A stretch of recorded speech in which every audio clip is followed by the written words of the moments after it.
Get out. Paying bills doesn't make you family. That's what my father spat at me across the Thanksgiving table. His voice cut sharper than the carving knife, silencing the clink of silverware and the soft hum of conversation. And then my mother twisted the blade.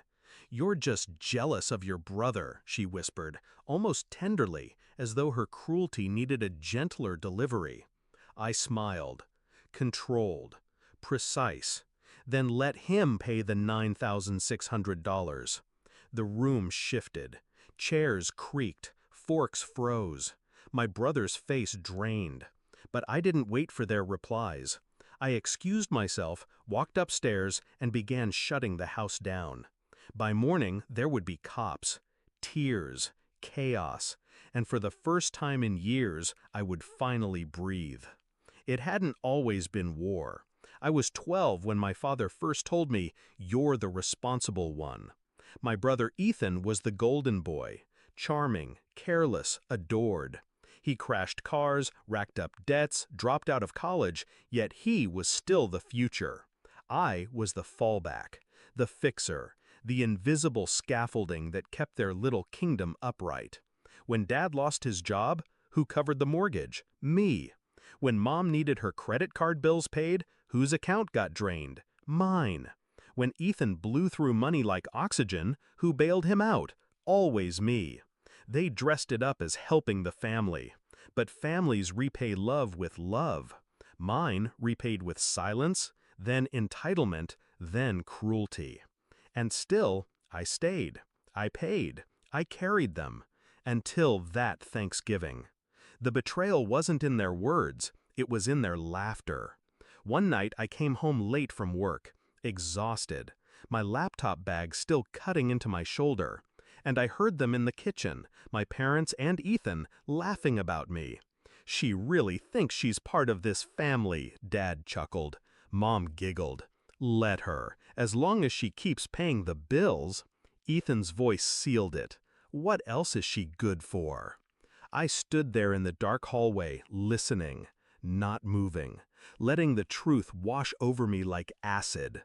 That was the night I stopped being their crutch. That was the night I began planning. I didn't rage, I didn't cry, I calculated.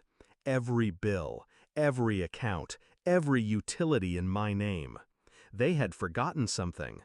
Power in a house doesn't come from who sits at the head of the table. It comes from whose name is on the wires, the pipes, the roof.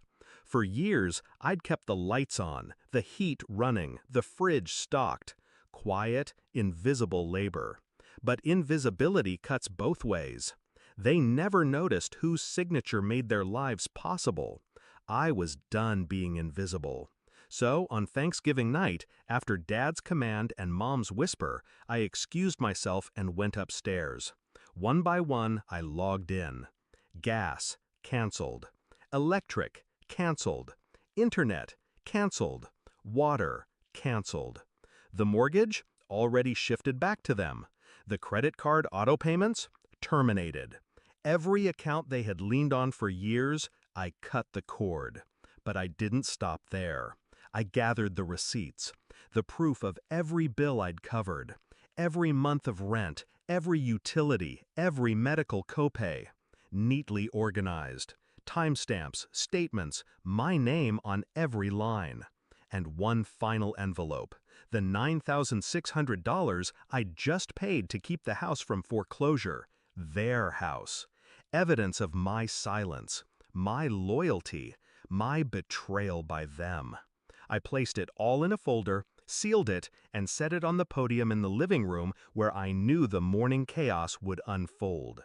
At dawn, the screaming started. "No heat! Why's the water off? The Wi-Fi isn't working!" Panic spread through the house like fire.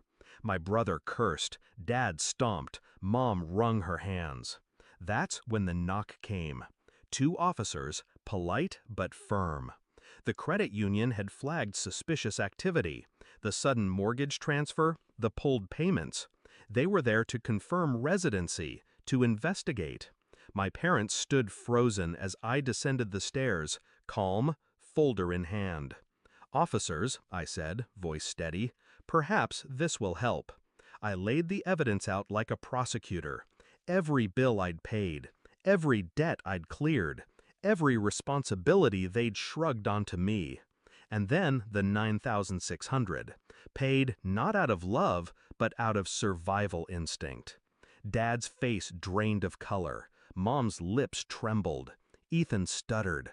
The officers exchanged glances. "So you've been financially supporting this household?" "Yes," I answered simply. "And last night I was told I'm not family, that I should get out." The silence that followed was heavier than any shout. Dad tried to bluster, "This is ridiculous," but Mom's tears betrayed him. Ethan's clenched fists betrayed him. They had no defense. The officers left with warnings, recommendations, referrals. Legal proceedings would follow. But I didn't stay for that part. I walked out the door, folder under my arm, the November air sharp in my lungs. Behind me, the house that had drained me was unraveling. For once, the chaos wasn't mine to fix. And the beauty of it? I hadn't lifted a fist. I hadn't shouted. I had simply